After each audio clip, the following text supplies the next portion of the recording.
So old age వాళ్ళకి అసలు చిన్న ఏజ్ లో చాలా ఏమంటారు మంచి మనసు ఉండాలి. అండ్ ఫ్యామిలీని కానీ ఇంకా మిగతా దాంతో పెట్టుకొని ఇక్కడ వర్క్ చేయాలని అసలు ఎందుకు వచ్చింది ఆలోచన?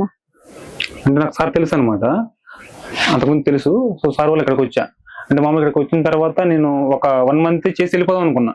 నా మనసులో ఉన్న ఆలోచన అది. ఇప్పుడు సార్ కూడా చెప్పలేదు, చేసి వెళ్ళిపోదాం అనుకున్నా. ఇప్పుడు ముసలితో అంటే అంటారు కదా, ఇప్పుడు అంత నా ఏజ్ వేరేది, వీళ్ళతో ఇక ఉండలేను, నేను ఉండలేను, ఇంకా వెళ్ళిపోవాలి, నేను ఉండలేను అని చెప్పి అనుకున్నా.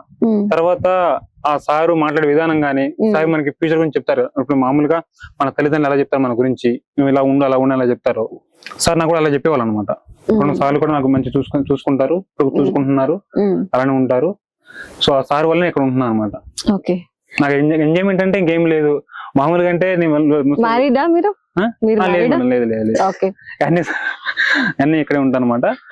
ఇప్పుడు ఎంజాయ్మెంట్ అనేది ఏమొచ్చిందంటే ఇప్పుడు వెళ్తూ ఉంటా, వీళ్ళని చూసుకుంటూ ఉంటే అలవాటు అయిపోయింది అన్నమాట నాకు. ఇంకా మహా అయితే నైట్ సినిమాకి వెళ్తా, అది సార్ ఒప్పుకుంటే.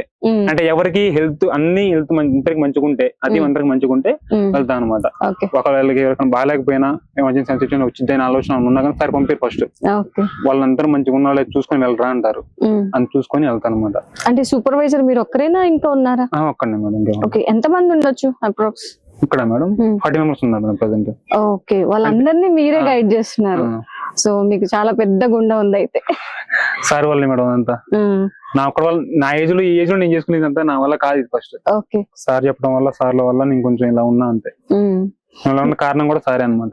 ఓకే, మీ ఏజ్ ఏంటండి మరి? ఆఫ్టర్ మ్యారేజ్ నెక్స్ట్ ప్లానింగ్ ఏంటి? ఇక్కడే ఉంటారా ఓల్డ్ ఏజ్ వాళ్ళతో? సార్ ఉండమంటే ఇక్కడే ఉంటా.